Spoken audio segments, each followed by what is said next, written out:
ये जो विधानसभा में जो उनकी हार हुई है महाविकास आघाड़ी की, उसमें से वो बाहर नहीं निकले, वो सदमे में से। वो इतना बड़ा शॉक उनको लगा है, कितना 440 वोल्ट का, कितने का होता है 440 वोल्ट का शॉक बैठा है। अब उसमें बाहर निकलो, आगे के चुनाव की तैयारी करो, लेकिन उनको ये पता ही नहीं हो रहा है कि इतनी बड़ी हार कैसे हुई। अरे बाबा, 2.5 साल हमने जो काम किया है उस काम का ये नतीजा है।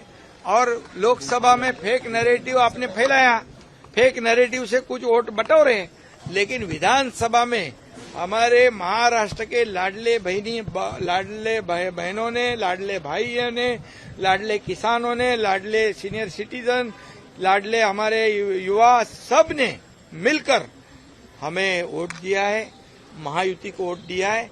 ये एक्सेप्ट करना चाहिए, हार को एक्सेप्ट करना चाहिए। जब हम हारते हैं तो हम कहते हैं ये लोगों का दिया हुआ कौल है, लेकिन वो जब हारते हैं तो ईवीएम को गाली देते हैं, चुनाव आयोग को गाली देते हैं, वोट तक को गाली देते हैं। और अभी तो कहते हैं ये वोटर लिस्ट फर्जी है। अभी यहाँ पर क्या कहे उनको।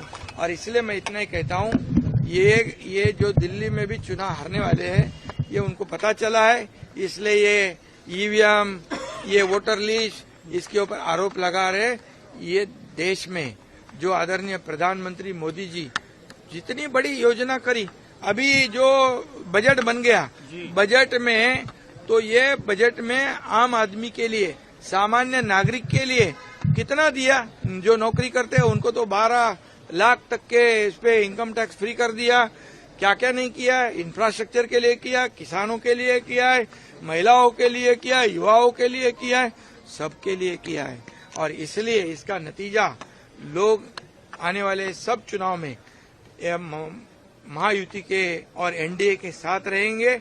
अभी इनको, इनके पैरों तले जमीन खिसक चुकी है, इनको आरोप के सिवा कुछ आता नहीं है। आरोप लगाएंगे जितना, उतना पब्लिक इनको हराएगी।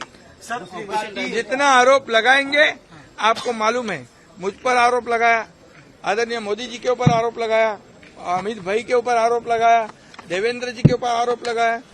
क्या हुआ नतीजा?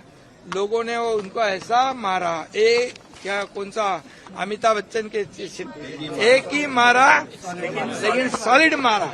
वैसे हमारे मतदाताओं ने ये विधानसभा में एक ही मारा, लेकिन सॉलिड मारा। अभी उनको कुछ समझ में नहीं आ रहा है। Operation tiger